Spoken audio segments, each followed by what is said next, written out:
Inilah alasan Mahfud MD ingin mundur dari jabatan Menko Polhukam.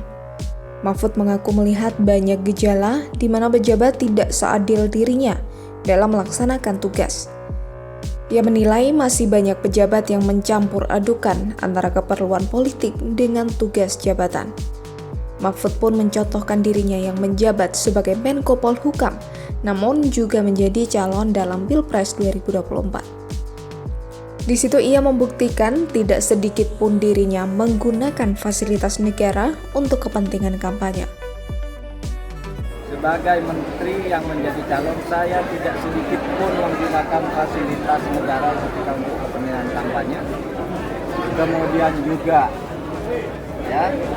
saya juga tidak minta protokol yang lebih dari yang ditentukan oleh pemerintah, oleh KPU dan sebagainya, sehingga saya juga tidak pernah minta penjemputan didampingi pejabat atau apapun, kecuali yang melekat secara hukum kepada saya diberikan oleh pemerintah.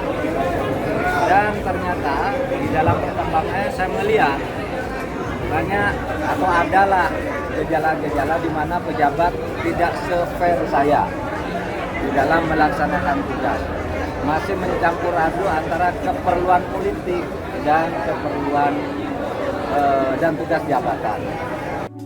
Bukan hanya itu saja, faktor lain yang membuat Mahfud ingin mundur dari jabatan Menko Polhukam adalah karena ia ingin bisa membuka data lebih gamblang dan leluasa. Menurut dia, lebih etis rasanya jika Mahfud membaca dan mengungkap data-data tersebut apabila ia tidak berada di pemerintahan seperti saat ini.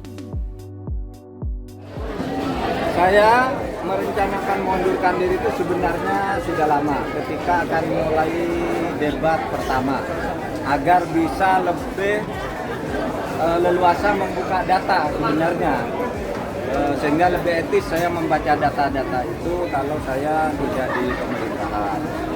Tetapi pada waktu itu ada beberapa pertimbangan,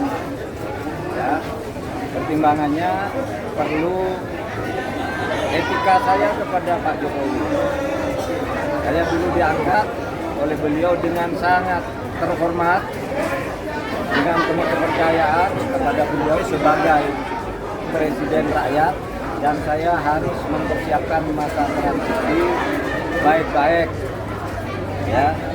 karena saya akan bersama calon Presiden rakyat yang lain, namanya Pak Ganjar Pranowo. Sebelumnya Mahfud MD menegaskan akan mundur dari kursi Menko Polhukam. Pernyataan ini disampaikan di dalam acara Tabrak Prof yang digelar di Semarang pada 23 Januari 2024. Mahfud mengatakan akan mundur pada waktu yang tepat. Ia juga sepakat dengan pasangannya di Pilpres 2024 Ganjar Pranowo soal pengunduran diri tersebut.